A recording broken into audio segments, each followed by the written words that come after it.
Lorsque Jacob est-il mentionné pour la première fois dans la Bible? Jacob est mentionné pour la première fois dans la Genèse 25. Lorsque Rebecca, la mère de Jacob, était enceinte de lui et de son frère jumeau Ésaü, elle demanda à Dieu pourquoi ces deux bébés se battaient dans son ventre. Dieu répondit que l'animosité entre les deux frères présageait les deux nations qui émergeraient d'eux. Jacob serait l'ancêtre d'Israël et Ésaü d'Édom, selon la Genèse 36. De plus, Ésaü, le jumeau aîné, deviendrait le serviteur de Jacob, le plus jeune, selon la Genèse 25/23. Genèse 25, voici le récit de la lignée de Isaac, fils d'Abraham. Abraham devint le père d'Isaac, et Isaac avait 40 ans lorsqu'il épousa Rebecca, fille de Bethuel l'araméen de Padan-Aram, et sœur de Laban l'araméen. Isaac pria l'Éternel pour sa femme car elle était stérile. L'Éternel exauça sa prière, et sa femme Rebecca devint enceinte. Les bébés se bousculaient en elle, et elle se demanda pourquoi cela lui arrivait. Elle alla donc consulter l'Éternel qui lui dit, « Deux nations sont dans ton ventre, et deux peuples issus de toi se sépareront. Un peuple sera plus fort que l'autre, et l'aîné servira le cadet. » Lorsqu'il fut temps pour elle d'accoucher, il y avait des jumeaux dans son ventre. Le premier à sortir était roux et tout son corps était comme un vêtement de poil. C'est pourquoi on l'appela Ésaü. Après cela, son frère sortit, tenant le talon d'Ésaü. Il fut nommé Jacob. Isaac avait 60 ans lorsque Rebecca accoucha d'eux. Les garçons grandirent et Ésaü devint un habile chasseur, un homme de la campagne, tandis que Jacob préférait rester à la maison parmi les tentes. Isaac, qui avait un faible pour le gibier sauvage, aimait Ésaü, mais Rebecca aimait Jacob. Un jour, alors que Jacob cuisinait un ragoût, Ésaü revint de la campagne affamé. Il dit à Jacob, « Vite, laisse-moi manger de ce ragoût rouge, car je suis affamé. » C'est pourquoi on l'appelait aussi Édom. Comment le caractère de Jacob est-il décrit dans la Bible?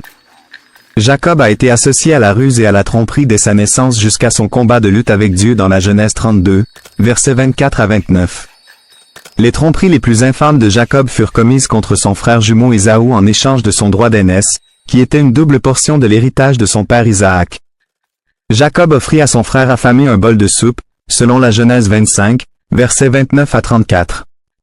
Lorsque Jacob cuisinait un ragoût, Ésaü entra de la campagne affamé et dit à Jacob, « Vite, laisse-moi manger de ce ragoût rouge, car je suis affamé. » C'est pourquoi on l'appelait aussi Édom. Jacob répondit, « Vends-moi d'abord ton droit d'aînesse. » Ésaü dit, « Voici, je suis sur le point de mourir. À quoi me servira un droit d'aînesse? » Mais Jacob dit, « Jure-le-moi d'abord. » Ainsi, il fit serment et vendit son droit d'aînesse à Jacob. Ensuite, Jacob donna à Ésaü du pain et du ragoût de lentilles. Il mangea et but, puis se leva et partit. Ainsi, Ésaü méprisa son droit d'aînesse. De plus, Jacob prive Ésaü de la bénédiction de leur père, à laquelle Ésaü avait droit, selon la Genèse 27, versets 1 à 29. Lorsqu'Isaac était vieux et ses yeux étaient si faibles qu'il ne pouvait plus voir, il appela Ésaü, son fils aîné, et lui dit, « Mon fils. » Il répondit, « Me voici. » Isaac dit, « Je suis maintenant un vieil homme et je ne connais pas le jour de ma mort. Maintenant, prends tes armes, ton carquois et ton arc, et va à la campagne chasser du gibier pour moi. Prépare-moi un mets savoureux, comme j'aime, et apporte-le-moi à manger, afin que je te bénisse avant de mourir. » Rebecca écoutait pendant qu'Isaac parlait à son fils Ésaü. Lorsqu'Ésaü partit à la campagne pour chasser du gibier et le ramener, Rebecca dit à son fils Jacob, « Voici, j'ai entendu ton père parler à ton frère Ésaü, disant, « Apporte-moi du gibier et prépare-moi un mets savoureux, afin que je te bénisse devant l'Éternel avant ma mort. Maintenant donc, mon fils, obéis accent aigu yes à ma voix selon ce que je te commande. Va au troupeau et prends-moi 2 bons chevreaux, et je les préparerai pour ton père comme il les aime. Puis tu les apporteras à ton père, afin qu'il mange et qu'il te bénisse avant sa mort. » Jacob dit à Rebecca, sa mère, « Mais mon frère Ésaü est un homme velu et moi, je suis un homme à la police. Si mon père me touche, je paraîtrai à ses yeux comme un trompeur, et je ferai descendre sur moi une malédiction et non une bénédiction. » Sa mère lui dit, « Que cette malédiction retombe sur moi, mon fils. Écoute seulement ma voix et va me les prendre. » Il alla donc les prendre et les apporta à sa mère, et sa mère prépara un mets savoureux, comme son père les aimait. Ensuite, Rebecca prit les vêtements de son fils aîné Ésaü, les plus beaux qu'elle avait dans la maison, et les fit porter à son fils cadet Jacob. Elle couvrit aussi les mains de Jacob et la partie lisse de son cou avec les peaux des chevreaux. Puis, elle donna à son fils Jacob le mets savoureux et le pain qu'elle avait préparé. Il alla vers son père et dit, « Mon père. » Il répondit, « Oui, mon fils, qui es-tu? » Jacob dit à son père, « Je suis Ésaü, ton premier-né. J'ai fait ce que tu m'as dit.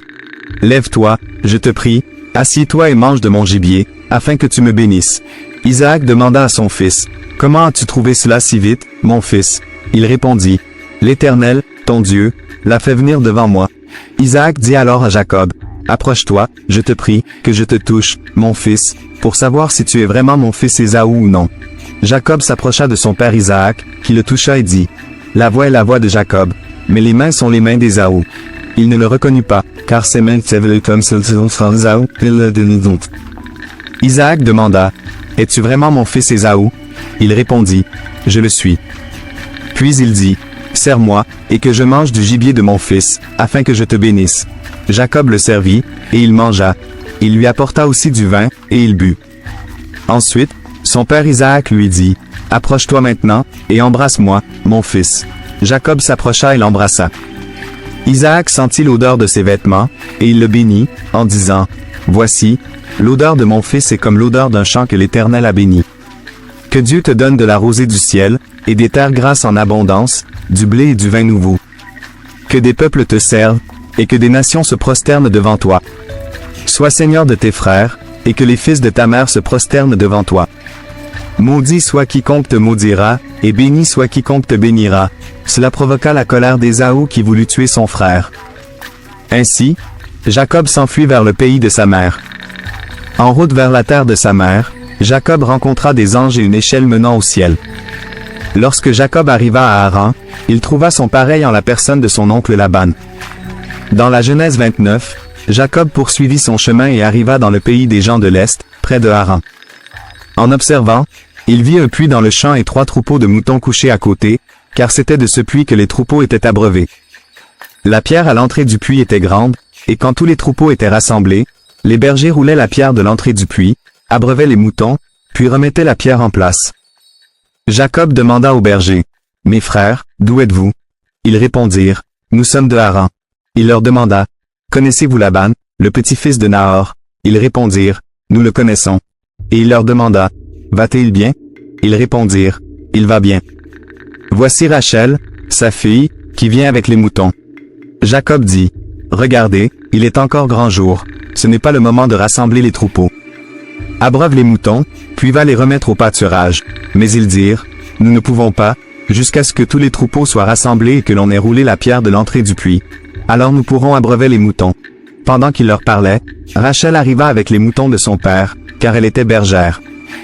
Lorsque Jacob vit Rachel, fille de Laban, frère de sa mère, et les moutons de Laban, il s'approcha, roula la pierre de l'entrée du puits et abreuva le troupeau de son oncle Laban. Ensuite, Jacob embrassa Rachel et éleva la voix en pleurant. Jacob informa Rachel qu'il était le parent de son père, fils de Rebecca, et elle courut l'annoncer à son père. Lorsque Laban apprit l'arrivée de Jacob, fils de sa sœur, il courut à sa rencontre, l'embrassa et l'invita chez lui. Puis Jacob raconta à Laban tout ce qui s'était passé. Laban dit alors à Jacob, « Certainement, tu es de mes os et de ma chair. » Jacob resta avec lui un mois entier. Ensuite, Laban dit à Jacob, « Parce que tu es mon parent, devrais-tu travailler pour moi gratuitement? Dis-moi quel devrait être ton salaire. » Or, Laban avait 2 filles. L'aînée s'appelait Léa et la cadette Rachel. Léa avait les yeux doux, mais Rachel était belle de forme et d'apparence. Jacob aimait Rachel. Il dit donc, « Je te servirai 7 ans pour Rachel, ta fille cadette. » Laban répondit, « Il vaut mieux que je te la donne plutôt qu'à un autre homme. Reste avec moi. » Jacob servit donc 7 ans pour obtenir Rachel, mais ils lui semblèrent comme quelques jours, tant il l'aimait. Finalement, Jacob dit à Laban, « Donne-moi ma femme, car mon temps est accompli, pour que je vive avec elle. » Laban rassembla tous les hommes du lieu et fit un festin. Mais le soir, il prit Léa, sa fille, et l'amena à Jacob, et Jacob s'unit à elle. Laban donna aussi sa servante Zilpa à sa fille Léa comme servante. Au matin, voilà que c'était Léa. Et Jacob dit à Laban, « Qu'as-tu fait? N'ai-je pas servi chez toi pour Rachel? Pourquoi m'as-tu trompé? » Laban répondit, « Ce n'est pas la coutume dans notre lieu de donner la cadette avant l'aînée. Termine la semaine de celle-ci, et nous te donnerons aussi l'autre pour le service que tu me rendras encore 7 autres années. » Jacob fit ainsi et acheva la semaine de festivité avec Léa, puis Laban lui donna sa fille Rachel pour femme. Laban donna aussi sa servante Bila à sa fille Rachel comme servante. Jacob s'unit aussi à Rachel, et il l'aima plus que Léa. Il servit encore chez Laban 7 autres années. Malgré ses sentiments pour la cadette de Laban, Rachel, Jacob est DUPE accent aigu et épouse d'abord sa sœur aînée, Léa. Cependant, Jacob persévère et finit par épouser celle qu'il aime vraiment. Jacob a travaillé pour Laban pendant de nombreuses années et, grâce à la protection divine et à son intelligence, Jacob parvient à s'approprier une grande partie du troupeau de Laban. Finalement, Dieu dit à Jacob de retourner dans la terre de son père. Le problème, c'est que cela signifie que Jacob devra affronter Ésaü. Restera-t-il en colère après toutes ces années? Connaître l'histoire de Jacob, c'est savoir que sa vie était pleine de hauts et de bas, malgré la promesse divine que de lui naîtrait non seulement une grande nation mais toute une communauté de nations. Il était un homme craintif et anxieux. Jacob était sur le point de rencontrer son frère Ésaü, qui avait juré de le tuer, à un moment critique de sa vie. Tous les combats et les peurs de Jacob étaient sur le point de se réaliser. Jacob avait fui Laban, en colère contre le traitement de son beau-père, seulement pour être confronté à son frère Ésaü, furieux et prêt pour la vie. Jacob, anxieux pour sa vie, conçoit un pot de vin, puis envoie un convoi de cadeaux à travers le fleuve Jabbok avec ses femmes et ses enfants, dans l'espoir d'apaiser son frère. Privé de toutes ses possessions mondaines car épuisé physiquement, seul dans le désert sauvage et confronté à une mort certaine, en réalité, il n'avait aucun contrôle sur son destin. Sur les rives du fleuve Jabbok, il tomba dans un sommeil profond, avec son beau-père derrière lui et Ésaü devant lui. Il était trop épuisé pour continuer à lutter. Mais ce n'est qu'à ce moment-là que son véritable combat commença.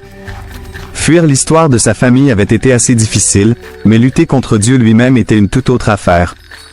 Cette nuit-là, Jacob fut visité par un étranger angélique, dans la Genèse 33, verset 22. Cette nuit-là, Jacob se leva, prit ses 2 femmes, ses 2 servantes et ses 11 fils, et traversa le gué du Jabbok. Après les avoir envoyés de l'autre côté du ruisseau, il envoya aussi toutes ses possessions. Ainsi, Jacob fut laissé seul, et un homme lutta avec lui jusqu'au lever du jour. Jacob avait lutté toute sa vie, même au moment de sa naissance, il était en conflit avec Ésaü. Plus tard, il affronta Laban. Pourtant, juste avant de rencontrer Ésaü, Jacob traversa la période la plus difficile de sa vie. Celui qui avait autrefois saisi le talon de son frère s'accrochait maintenant à la forme corporelle du Dieu vivant. Lorsque l'homme vit qu'il ne pouvait pas le maîtriser, il toucha l'emplacement de la hanche de Jacob, de sorte que sa hanche fut déboîtée alors qu'il luttait avec l'homme. Puis l'homme dit, « Laisse-moi partir, car le jour se lève. » Mais Jacob répondit, « Je ne te laisserai pas partir, à moins que tu ne me bénisses. » L'homme lui demanda, « Quel est ton nom ?» Jacob répondit. Alors l'homme dit, « Tu ne t'appelleras plus Jacob, mais Israël, car tu as lutté avec Dieu et avec les hommes, et tu as vaincu. » Jacob demanda, « Je t'en prie, dis-moi ton nom. » Mais il répondit, « Pourquoi demandes-tu mon nom ?» Puis il le bénit là. Ainsi, Jacob appela ce lieu Péniel, car, dit-il, j'ai vu Dieu face à face, et pourtant ma vie a été préservée. Le soleil se leva sur lui alors qu'il passait Péniel, et il boitait à cause de sa hanche. C'est pourquoi, jusqu'à ce jour, les Israélites ne mangent pas le tendon attaché à la cavité de la hanche, parce que l'homme avait touché la cavité de la hanche de Jacob, près du tendon. Notez que Jacob avait 79 ans à ce moment de l'histoire, il est donc peu probable qu'il pose un défi physique à un ange, bien qu'il ne fasse aucun doute qu'un combat physique ait eu lieu. Il ne faut pas se méprendre sur le point principal lorsque le texte nous dit que l'adversaire de Jacob ne peut le vaincre. Cela ne suggère pas que Jacob est physiquement supérieur à l'homme.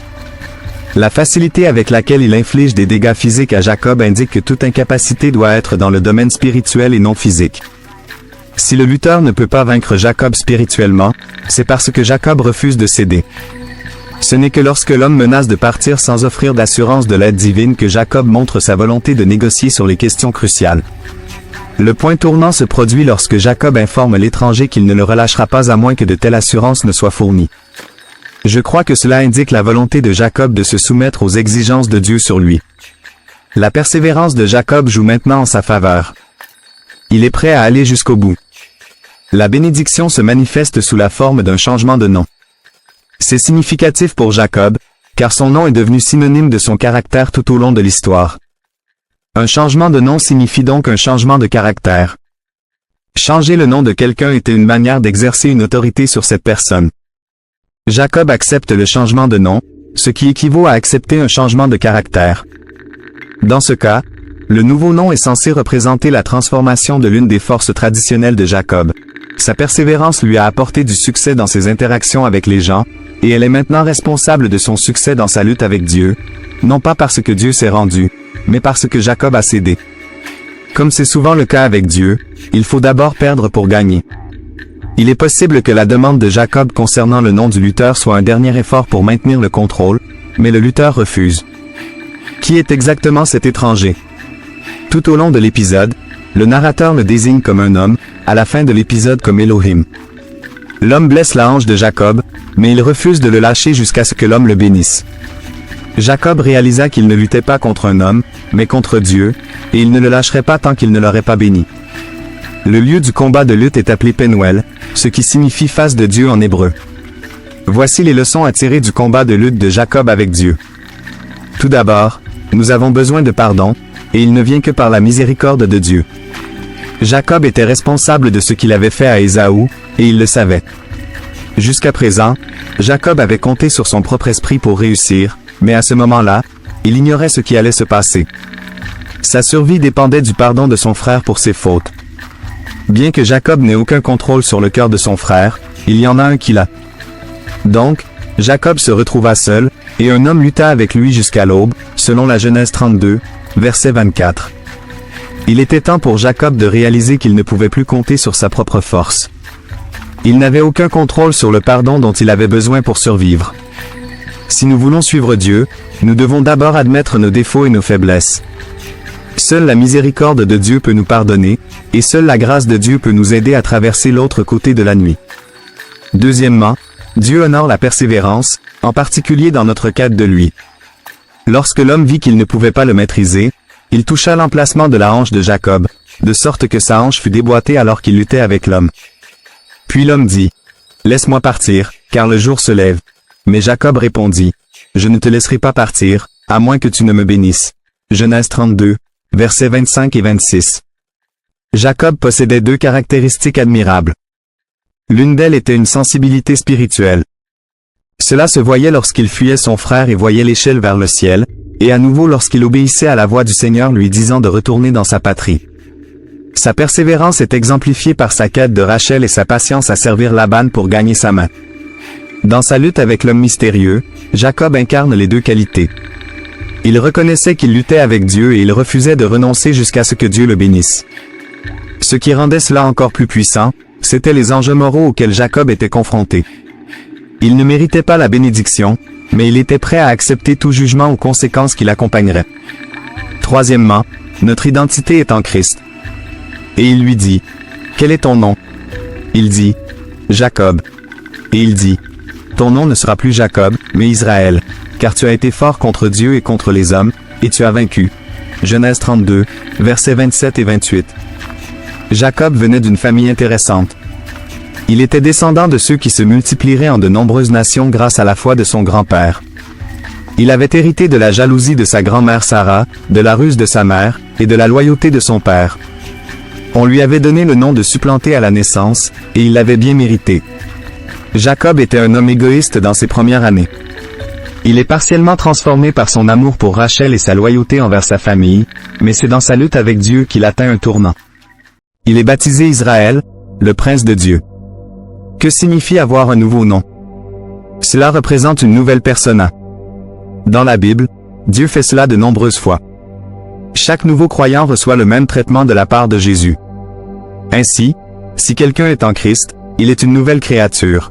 Les choses anciennes sont passées, voici, toutes choses sont devenues nouvelles, selon 1 Corinthiens 5h17. En continuant à lire la Genèse, nous voyons le nom de Jacob changer de son ancien à son nouveau tout au long de sa vie. Dieu rappelle à Jacob son nouveau nom une fois de plus dans la Genèse 35/10. Cela arrive souvent à nous aussi.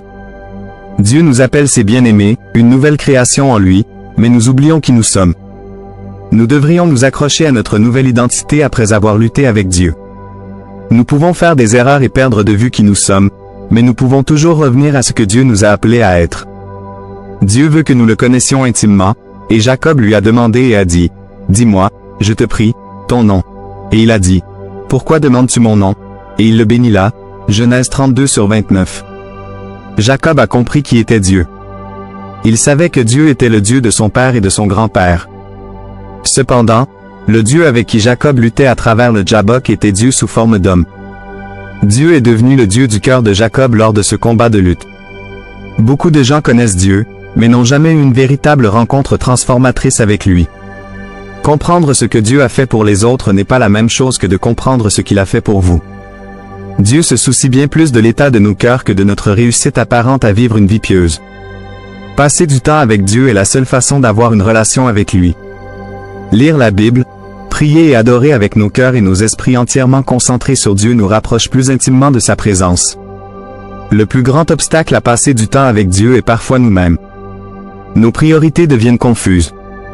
Je sais que commencer ma journée en passant du temps dans la parole de Dieu ou en priant rend le reste de la journée plus fluide. Les événements de ma journée ne changent pas, mais mon attitude change parce que la paix de Dieu est avec moi.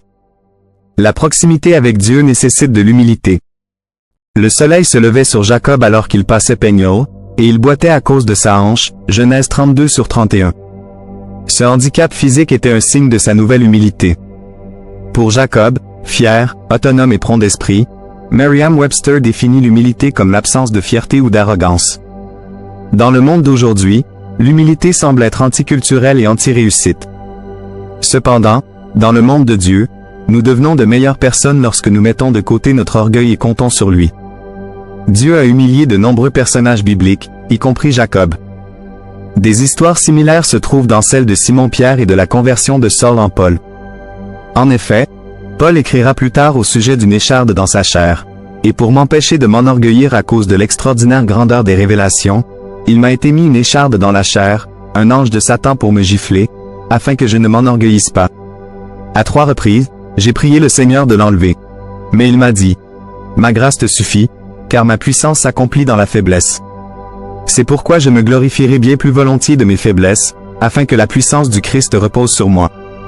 C'est pourquoi, pour l'amour du Christ, je me plais dans les faiblesses, dans les insultes, dans les nécessités, dans les persécutions, dans les détresses.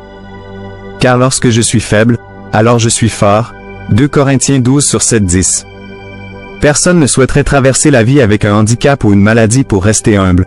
Mais Dieu sait ce dont nous avons besoin et que notre dépendance à lui, plutôt qu'à nous-mêmes, est notre plus grande force. Le soleil se levait sur Jacob alors qu'il boitait après sa lutte. Il avait une nouvelle affection, mais aussi une nouvelle identité, un nouveau nom et une nouvelle intimité avec Dieu. Dieu veut nous bénir. Lorsque Dieu nous fait lutter avec lui pour certaines bénédictions, ce n'est pas parce qu'il hésite à nous bénir, même si cela peut sembler être le cas au début. C'est parce qu'il a plus de bénédictions pour nous lorsque nous l'obtenons que lorsque nous ne l'obtenons pas. Rappelez-vous que Dieu a recherché Jacob pour ce match. Dieu était le catalyseur. Lorsque Dieu est apparu, Jacob était en train de mijoter dans son propre désarroi à propos d'Ésaü et de son escadron d'approche, et la lutte l'a extirpé de sa transe craintive et l'a forcé à se concentrer sur Dieu. Je doute que Jacob ait voulu ou même pensé avoir besoin de ce focus forcé au début. Il ne serait pas surprenant que Jacob ait prié au début, « Dieu, pourrais-tu te débarrasser de ce type? » C'est exactement ce dont je n'ai pas besoin maintenant. Mais ce qu'il a découvert, c'est que la lutte était un canal pour la bénédiction de Dieu sur lui. La même chose peut être dite pour nous. Continuez à lutter. De quoi avez-vous vraiment besoin de Dieu en ce moment? Ne le laissez pas partir jusqu'à ce qu'il vous bénisse. Dans votre angoisse, votre peur et votre incertitude, Dieu vous rencontrera. Cependant, il peut ne pas vous rencontrer de la manière que vous attendez ou désirez. Votre plus grand allié peut sembler être d'abord votre adversaire, vous incitant à lutter avec lui. Si tel est le cas, gardez Jacob à l'esprit. Il y a de nombreux avantages à lutter. Vous n'avez peut-être pas besoin de douces paroles de réconfort. Vous n'avez peut-être pas besoin de temps seul avec vos pensées. Vous n'avez peut-être pas besoin de sommeil. Et vous n'avez peut-être même pas besoin d'une hanche en bonne santé. Ce dont vous avez besoin, c'est de la faveur de Dieu. Lorsque Dieu vous invite à lutter avec lui dans la prière, c'est une invitation à recevoir sa bénédiction. Continuez à vous accrocher à lui et ne renoncez pas. Ne le lâchez pas jusqu'à ce qu'il vous bénisse. Il aime bénir la foi tenace, et vous serez transformés en conséquence. Aujourd'hui, nous, comme Jacob, pouvons entrer en relation avec le Christ en confessant nos péchés et en déclarant Dieu comme notre Sauveur et Rédempteur. Dieu peut nous donner une nouvelle vie en tant que ses enfants en admettant notre brisure devant lui, et nous pouvons entrer dans une relation éternelle avec lui, pleine de ses bénédictions et de ses bonnes promesses pour nos vies. À travers son nouveau nom, Israël, Jacob a pu faire l'expérience d'une nouvelle identité. De même, lorsque nous venons à connaître le Christ, nous subissons une transformation. Tout change, notre vie, nos pensées, nos actions, et ainsi de suite. Nous pouvons aussi apprendre de l'histoire de Jacob que les gens dans la Bible ont lutté avec Dieu de manière autre que physique. Il n'y a rien de mal à avoir des questions et à vouloir en savoir plus sur la Bible. La foi chrétienne n'est pas aveugle, mais plutôt fondée sur la manière dont Dieu nous a soutenus dans le passé. Nous pouvons le combattre et sortir encore avec une nouvelle identité. Les bénédictions à travers la lutte. Gardez à l'esprit ce que Dieu a fait lorsqu'il a lutté avec Jacob. Jacob a passé la nuit à anticiper l'arrivée d'Ésaü. Il était terrifié et désespéré, mais il est sorti de la nuit avec la bénédiction de Dieu et une foi renouvelée. Tous nos combats de foi avec Dieu mènent à la paix. Lorsque nous avons besoin du réconfort de Dieu, il l'envoie parfois dans des emballages inattendus et même indésirables. Si nécessaire, Dieu nous fera boiter pour renforcer notre foi. Dieu a même infligé une blessure invalidante à Jacob. Cela a rendu Jacob encore plus vulnérable à Ésaü, forçant la foi de Jacob à reposer davantage sur Dieu plutôt que sur lui-même. Si nécessaire, Dieu nous fera boiter pour renforcer notre foi. Enfin, l'identité de Jacob a été modifiée en conséquence de sa lutte avec Dieu. Il n'était plus à être rappelé comme quelqu'un qui avait obtenu sa bénédiction par la tromperie. Il a reçu la bénédiction de Dieu cette fois parce qu'il avait prévalu avec Dieu par la foi. Cette lutte s'est avérée être un cadeau profondément gracieux de restauration de la part de Dieu, similaire au cadeau que Jésus a donné à Pierre en lui permettant d'affirmer son amour pour Jésus autant de fois qu'il l'avait renié. Ainsi, lorsqu'ils eurent dîné, Jésus dit à Simon-Pierre, « Simon, fils de Jonas, m'aimes-tu plus que ceux-ci » Il lui dit, « Oui, Seigneur, tu sais que je t'aime. » Il lui dit, « Paie mes agneaux. » Il lui dit encore une seconde fois, « Simon, fils de Jonas, m'aimes-tu » Il lui dit, « Oui, Seigneur, tu sais que je t'aime. » Il lui dit, « Paie mes brebis. » Il lui dit la troisième fois, « Simon, fils de Jonas, m'aimes-tu » Pierre fut attristé de ce qu'il lui eut dit la troisième fois, « M'aimes-tu » Et il lui dit, « Seigneur, tu sais que je t'aime. » Dieu était satisfait de la foi tenace de Jacob et a accordé la demande de Jacob, selon Hébreux 11/6. Lorsque Dieu nous appelle à lutter avec lui, il se passe toujours plus que ce que nous réalisons, et Dieu utilise toujours cela pour nous transformer pour le mieux. Nous célébrons la richesse, la puissance, la force, la confiance, le prestige et la victoire dans les temps modernes. Nous méprisons et avons peur de la faiblesse, de l'échec et du doute, bien que nous reconnaissions que la vulnérabilité, la peur, le découragement sont des parties normales de la vie. Nous interprétons souvent ces derniers comme des signes d'échec ou même de manque de foi. Nous savons aussi que l'optimisme naïf et les louanges éclatantes du glamour et du succès sont une recette pour le mécontentement et le désespoir dans la vraie vie. La plupart d'entre nous seront confrontés au réalisme froid et dur de la vie tôt ou tard. L'histoire de Jacob nous ramène à cette réalité. L'un des auteurs chrétiens les plus lus, Frederick Buechner, décrit la rencontre divine de Jacob au fleuve Jabbok comme la défaite magnifique de l'âme humaine aux mains de Dieu. Nous pouvons facilement reconnaître nos propres éléments de lutte dans l'histoire de Jacob. Peur, obscurité, solitude, vulnérabilité, sentiment vide de puissance, épuisement et douleur incessante. Même l'apôtre Paul a ressenti le découragement et la peur. Nous avons été affligés de toute manière, combat au dehors, crainte au dedans, 2 Corinthiens 7/5. Mais en réalité, Dieu ne veut pas nous abandonner dans nos épreuves, nos peurs et nos batailles dans la vie. Dans les conflits de notre vie, nous apprenons que Dieu nous fournit un don divin correspondant. Nous pouvons recevoir la puissance de la conversion et de la transformation uniquement par lui, ainsi que le don non seulement de la reddition, mais aussi de la liberté, ainsi que les dons de l'endurance, de la foi et du courage. Finalement, Jacob fait ce que nous devons tous faire. Il confronte ses échecs, ses faiblesses, ses péchés et tout ce qui le blesse, et il fait face à Dieu. Jacob a lutté avec Dieu toute la nuit, mais ce n'est qu'après avoir accepté Dieu et arrêté de lutter, réalisant qu'il ne pouvait pas continuer sans lui, qu'il a reçu la bénédiction de Dieu, Genèse 32/29. Cet incident remarquable dans la vie de Jacob nous enseigne que nos vies ne sont jamais censées être faciles. Cela est particulièrement vrai lorsque nous décidons de lutter avec Dieu et sa volonté pour nos vies par nous-mêmes. Nous apprenons également qu'en tant que chrétiens, malgré nos épreuves et tribulations, nos efforts dans cette vie ne sont jamais sans la présence de Dieu, et sa bénédiction suit inévitablement la lutte, qui peut être désordonnée et chaotique par moments. Les vraies expériences de croissance sont toujours accompagnées de lutte et de douleur. Le match de lutte de Jacob avec Dieu à Jabbok cette nuit noire nous rappelle cette vérité. Bien que nous puissions nous opposer à Dieu et à sa volonté pour nous, Dieu est en fait très bon. En tant que chrétiens, nous pouvons lutter avec lui à travers la solitude de la nuit, mais sa bénédiction viendra à l'aube, Genèse 33:1-12. Jacob leva les yeux, et voici, Ésaü venait, et avec lui 400 hommes. Il répartit les enfants entre Léa, Rachel, et les 2 servantes. Il mit les servantes et leurs enfants en avant, Léa et ses enfants ensuite, et Rachel et Joseph à l'arrière. Lui-même passa devant eux et se prosterna à terre 7 fois, jusqu'à ce qu'il atteigne son frère. Mais Ésaü courut à sa rencontre, l'embrassa, tomba à son cou et le baisa, et ils pleurèrent. Puis Ésaü leva les yeux, vit les femmes et les enfants et dit, « Qui sont ceux-là avec toi ?» Jacob répondit, « Ce sont les enfants que Dieu a gracieusement donnés à ton serviteur. » Alors les servantes s'approchèrent, elles et leurs enfants, et se prosternèrent. Ensuite, Léa s'approcha également avec ses enfants, et ils se prosternèrent. Enfin, Joseph et Rachel s'approchèrent, et ils se prosternèrent. Ésaü dit, « Quel est le but de tout le troupeau que j'ai rencontré ?»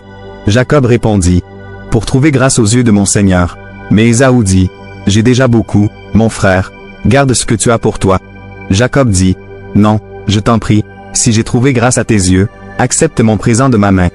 Car c'est pour moi comme si j'avais vu le visage de Dieu, et tu m'as bien accueilli. Accepte, je te prie, le présent qui t'a été apporté, car Dieu a été gracieux envers moi, et parce que j'ai tout ce qu'il me faut. » Et il insista jusqu'à ce qu'Ésaü accepte. Puis Ésaü dit, « Laissons-nous partir, et nous mettrons en route ensemble. » Mais Jacob lui dit, « Mon Seigneur sait que les enfants sont délicats, et j'ai à charge des brebis et des vaches qui allaient. Si on les force ne serait-ce qu'un jour, tout le troupeau mourra. Que mon Seigneur passe devant son serviteur, et je suivrai lentement, au rythme des troupeaux qui me précèdent et au rythme des enfants, jusqu'à ce que j'arrive chez mon Seigneur à Séhir. » Ésaü dit, « Permets-moi donc de laisser chez toi quelques-uns des gens qui sont avec moi. » Mais Jacob dit, « Pourquoi cela? Que je trouve grâce aux yeux de mon Seigneur. » Ainsi, Ésaü retourna ce jour-là sur son chemin vers Séhir. Jacob, quant à lui, partit pour Sukkot, bâtit une maison et fit des abris pour son bétail. C'est pourquoi l'endroit s'appelle Sukkot. Jacob arriva sain et sauf à la ville de Sichem, qui est dans le pays de Canaan, après être revenu de Padan-Aram, et il campa devant la ville. Il acheta la parcelle de champ où il avait planté sa tente, au fil de Hamor, père de Sichem, pour 100 pièces d'argent. Il érigea là un autel, et l'appela El Elohe Israël. Jacob rencontra son frère Ésaü après son combat de lutte, et au lieu de le tuer, son frère l'accueillit avec un câlin et des larmes de joie. Ésaü s'était réconcilié avec son frère, Jacob fut épargné de la mort. Ésaü ne voulait pas des possessions que Jacob lui offrait, bien qu'il les acceptât à la demande de Jacob. Il voulait seulement être en bon terme avec son frère. Le reste de l'histoire de Jacob n'est pas une fin heureuse. Il perdrait finalement sa bien-aimée épouse Rachel lors de l'accouchement. Son fils préféré serait vendu en esclavage après avoir été trahi par ses frères aînés. La vie de Jacob s'achève dans une terre étrangère. Tout au long de sa vie, Dieu rappelle à Jacob qu'il est avec lui et que ses promesses sont vraies, même s'il ne voit pas comment elles sont possibles à ce moment. Quelle partie de l'histoire de Jacob vous identifiez-vous en lisant le récit de son combat de lutte? Où dans votre vie avez-vous besoin de demander pardon? Poursuivez-vous une relation avec Dieu avec ténacité? Comment pouvez-vous vous rapprocher de lui tout en restant humble? Nous pouvons grandir, avoir plus de paix et être l'homme ou la femme que Dieu nous a appelés à être lorsque nous tirons les leçons que Dieu a pour nous dans les histoires de sa parole.